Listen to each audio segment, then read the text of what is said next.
You know, because you might think of kind of prototypical caveman society, that it's like the caveman that looks most like a bodybuilder who's the most dominant caveman, but so to speak. But what DeWall found among the chimps was that the chimp who was at the top of the male dominance hierarchy, who remained at the top relatively stably so that he wasn't brutally murdered, say, by two chimps that were below him in the dominance hierarchy, was actually kind of a good leader in some sense, you know. So he got along well with the females in the troop and maybe even attended to their children to some degree, and he wasn't a completely unpredictable tyrant. You can't eliminate the necessity of being attracted to one another. That's important, and that's mysterious, you know. So for example, here's a funny thing. One of the things we know that attracts people to one another is bilateral symmetry. And so if you take men and you rank them by the symmetry of their faces, and then you give the asymmetrical men t-shirts to wear, clean t-shirts for a day, and the symmetrical men clean t-shirts to wear for a day, and then you give the t-shirts to women and you have them rate the odor, the women rate the odor of the symmetrical men as more attractive than the odor of the asymmetrical men. And there are other factors that determine sexual attractiveness that are based on biological factors that are that deeply embedded, in terms of smell, for example. So women also tend to not be sexually attracted to the scent of men who have, if I remember correctly, it's RH factors that would make for potential trouble in childbirth. And often the reason that the women give for not preferring the scent of those men is that they smell too much like their brother, something like that. So there's weird, mysterious things that determine whether or not people are sexually and physically attracted to each other, and I think it's very important that that's part of a marital relationship. The next most important thing is trust, man. It's like there's no marriage that's successful without trust. You've got to tell each other the truth.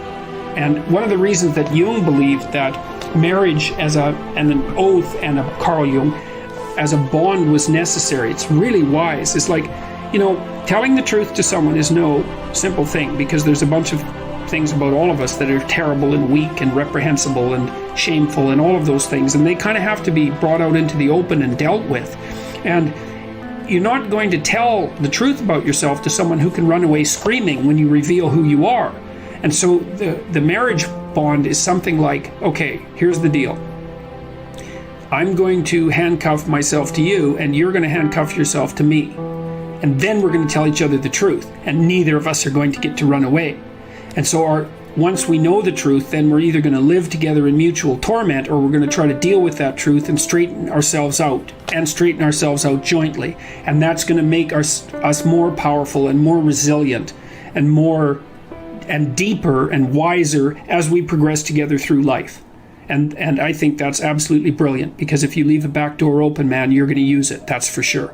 And the oath is there, and this was Jung's commentary on the spiritualization of the human pair bond by Christian marriage, for example, which emphasized the what would you call it, the subordination of both members of the marital union to a higher order personality that was embodied in the figure of the Logos. So the idea is that in the Christian marriage, for example, the man isn't the boss and the woman isn't the boss. The boss is the mutual personality composed by the seeking of truth in both of them, and that's conceptualized as their joint subjugation to the Logos. And that is absolutely dead on, man.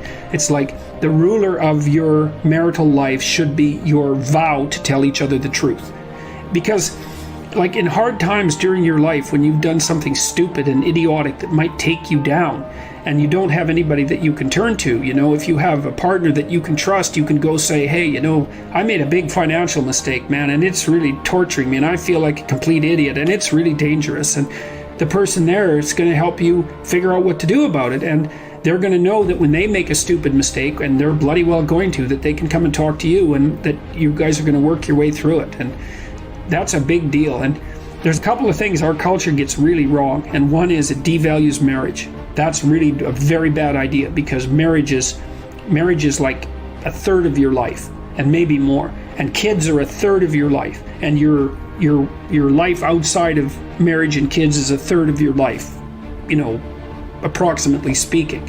And to miss any of that is a massive, massive mistake. Now, having said that, I will also say that for some people, missing one or more of those is necessary because they have a reason. Maybe they're brilliantly creative artists and they need to devote themselves entirely to their career, or they're outstanding in some way, and so they can justify the sacrifice of one part of that triad of being to another part. But generally speaking, it's a very dangerous thing, and it shouldn't be done. And also, kids get an absolutely terrible rap, because kids are delightful if they're well behaved. One of the chapters in my new book is called "Don't Let Your Children Do Anything That Makes You Dislike Them." And you can do that, especially if you discuss it thoroughly with your spouse, the person that's helping you discipline the kids. And children are the best company because they're really enthusiastic about everything. They love doing new things. They really love you, so they're happy that you're around.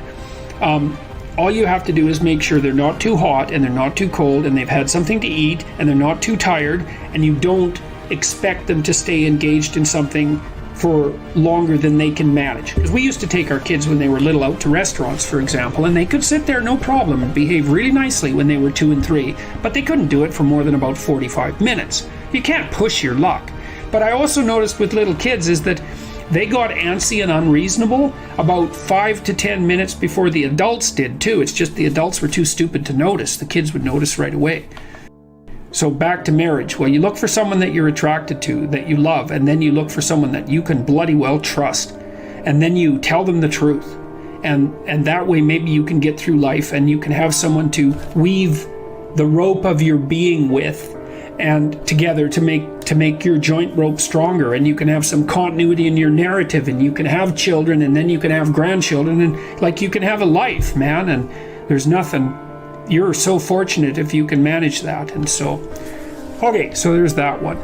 So what's my advice to young men seeking a woman for marriage and family? Yeah, well, and also, marry someone you think would be a good mother and that has enough sense, generally speaking, to know that she wants children. Now, some women don't want children, and fair enough. And some women perhaps shouldn't have children. That's also possible. But the general rule of thumb is, especially once a woman's, in her mid-20s, if she doesn't know that she wants children or won't admit it, unless she has a viciously important reason, then she's not oriented properly psychologically. She doesn't know what's important in life. Now, that might also be the case with you, and it probably is, but as a rule of thumb, that's a really good one.